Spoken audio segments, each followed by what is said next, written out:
Pernah gak sih terpikirkan selama ini arti keberadaan kita sebagai manusia itu apa?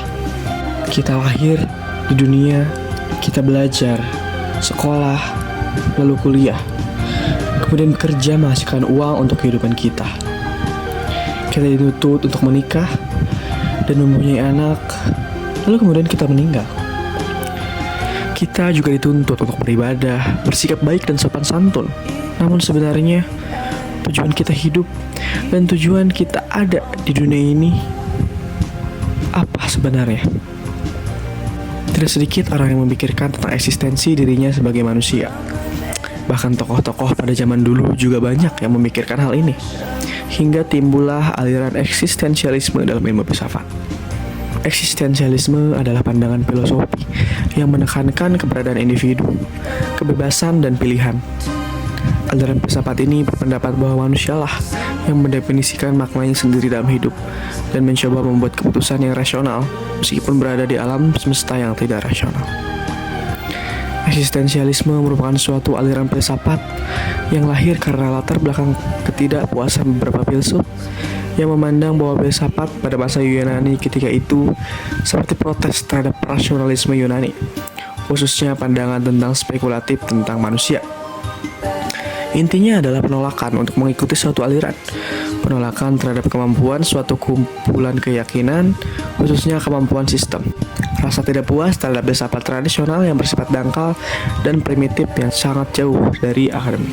Salah satu latar belakang dan alasan lahirnya aliran ini juga karena sadarnya beberapa golongan filsuf yang menyadari bahwa manusia mulai terbelenggu dengan aktivitas teknologi yang membuat mereka kehilangan hakikat hidupnya sebagai manusia atau sebagai makhluk yang bereksistensi dengan alam dan lingkungan sekitar, bukan hanya dengan hal-hal yang serba instan.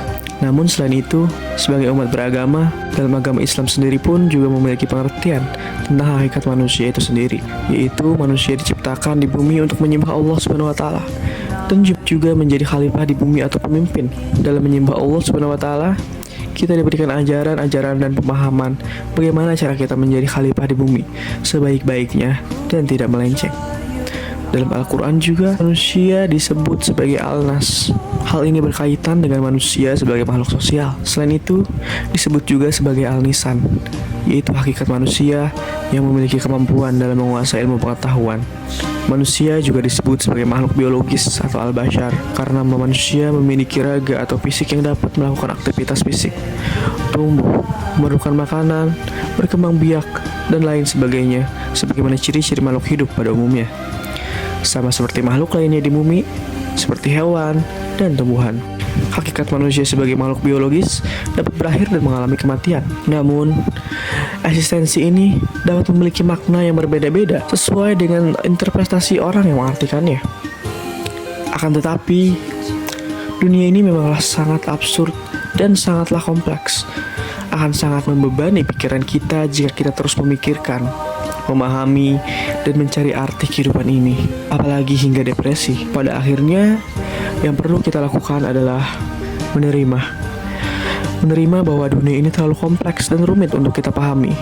Kita hanya perlu untuk tetap melakukan aktivitas kita sebagai manusia di dunia ini, menjalani aktivitas sebagai makhluk Tuhan yang Maha Esa, dan menjalani semuanya dengan bahagia dan bermanfaat di dunia ini.